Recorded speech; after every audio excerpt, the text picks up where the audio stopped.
Bigger is better, so they say. I mean, you start with a Honda 90 and you end up with a Razor 1000. Your first trailer is a teardrop, but you yearn for that Class A. Now, I followed that mantra as I've gone on cruises, each trip on a bigger and grander cruise ship. But last year, Rhea and I were invited to go on a Mediterranean cruise with some of our friends from Channel 4. It was something we would have never picked. We didn't even take a real camera with us, so, please forgive the home movies, but we can't seem to be quiet about it. No, I talk about it all the time. So, today we thought we'd share our trip along the Italian and French Mediterranean on the Windsurf, the cruise ship that says it's 180 degrees from ordinary, and only a fraction of the size of the big lines. Well, I like the fact that it was more of an intimate surrounding, and I truly felt like I was on a yacht and not like a cruise packed in there with 5,000 people. It was just really romantic, like you really felt the romance of the sea.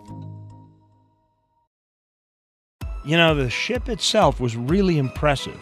It's the kind of thing I'd like. It had 7 sail masts sitting atop a gleaming 535-foot liner. The sail system is something to see as it's 100% automatic and you transition from power to sail seamlessly. These are not for show. They actually work. If we have really good wind, we can stop the engine and sails only, so 100%. If not, we have the sails up and we always can reduce a little bit the engine for more efficiency. Given the size of the Windsurf, we were not expecting race simulators or bowling alleys, but neither were we expecting the marina, a large tailgate that gave the ship a swim deck on the Mediterranean. I thought the swim deck was really fun. It was one of those things where you could just jump in the ocean and play in the kayaks and, just float around in the Mediterranean. It doesn't get more yachty than that. Sailing on a small ship makes not only a difference in a port you visit, as you can navigate much smaller places, but it also changes the character of your time ashore. You're not lost in a crush of 6,000 people hitting the waterfront all at once.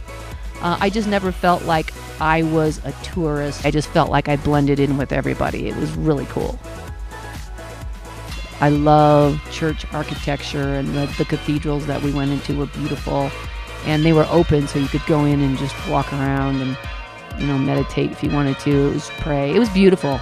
I could have just stayed in those churches all day. It was lovely.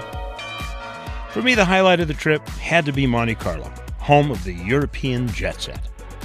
But it wasn't the rich and famous, the harbor full of expensive yachts. Now, it was to drive the famed Formula One race course that takes place on the streets of Monte Carlo each year.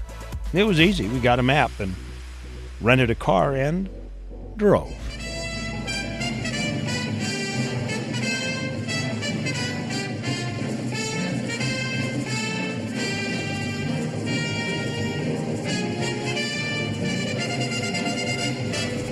From the hilltops of Elba to the tiny alleys of Portofino, the secluded beaches of France, seeing small-town Mediterranean by yacht is kind of like driving the back roads of America on a motorcycle.